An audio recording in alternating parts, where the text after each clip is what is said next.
Assalamualaikum warahmatullahi wabarakatuh. Kami dari kelas 11 IPA SMA Nasatullah ingin mempresentasikan tentang kanker otak. Sebelum itu, kami perkenalkan diri dulu. Nama saya Lailatul Fitriani. Nama saya Sylvia. Nama saya Emma Septiana Novir.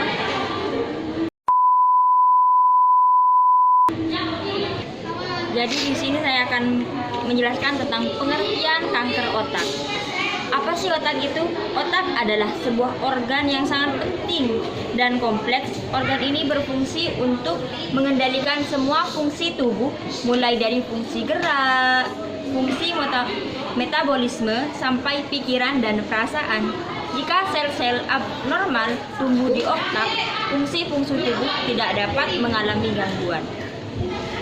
Berdasarkan asalnya, kanker otak dapat terbagi menjadi dua. Yang pertama, otak primer dan sekunder. Kanker otak primer berasal dari sel otak itu sendiri, sedangkan kanker otak sekunder berasal dari sel kanker yang menyebar dari organ tubuh lain. Menurut data WHO pada tahun 2020, kasus besar kanker otak di Indonesia mencapai 1,5% dari seluruh kasus kanker yang ada. Sementara itu, angka kematian kanker otak adalah 2,3% dari seluruh penderita di negara Indonesia. Jadi kita lanjut pada pembahasan jenis-jenis kanker otak. Baik, di sini saya akan menjelaskan tentang jenis kanker otak.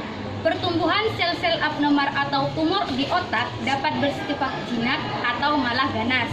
Kanker otak tergolong sel-sel abnormal yang tumbuh ganas sehingga bisa tumbuh dan menyebar dengan cepat. Berdasarkan asalnya, kanker otak dapat dibagi menjadi dua, yaitu satu, kanker otak primer. Kanker otak primer adalah kanker otak yang berasal dari sel di jaringan otak itu sendiri. Beberapa jenis kanker otak primer antara lain asteriotoma. Asteriotoma merupakan salah satu jenis kanker otak yang tumbuh berkembang pada sel glial, yaitu sel pendukung sistem saraf. Asteriotoma adalah jenis kanker otak primer yang paling umum terjadi dan biasa dialami anak-anak atau lansia. Yang kedua, glioblastoma multiforme. Glioblastoma merupakan jenis kanker otak pada sel glial yang paling ganas. GBM dapat tumbuh dan menyebar dengan sangat cepat. Kanker otak jenis ini paling sering menyerang kelompok usia 50 sampai 70 tahun dan lebih sering terjadi pada pria daripada wanita. Yang ketiga, medulloblastomas. Medulloblastomas merupakan jenis kanker otak sel glial yang tumbuh dan berkembang di otak kecil atau cerebellum, yaitu organ yang berfungsi untuk mengendalikan gerakan. Jenis ini umumnya terjadi pada anak-anak dan remaja. Lalu jenis otak yang kedua adalah kanker otak sekunder.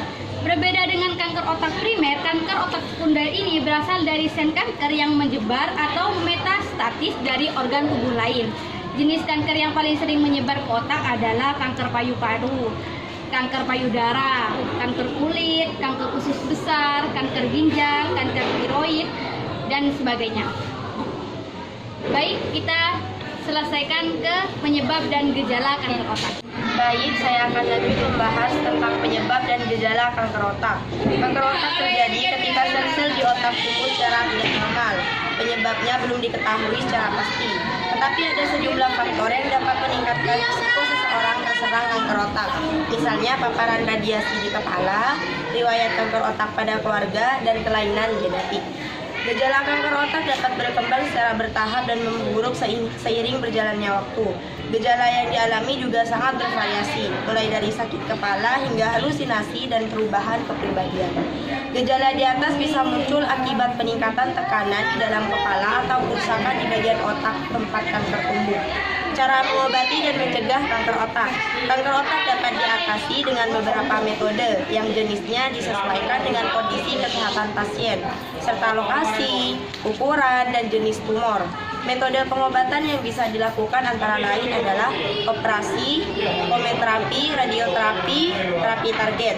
Meski tidak dapat dicegah, risiko kanker otak dapat dikurangi dengan melakukan beberapa hal, seperti menghindari paparan radiasi secara berlebihan, tidak merokok, dan menghindari bahan kimia yang dapat menyebabkan pertumbuhan sel kanker. Baik, sekian penjelasan dari kami. Terima kasih telah mendengarkan. Apabila ada kesalahan, kami mohon maaf. Assalamualaikum warahmatullahi wabarakatuh.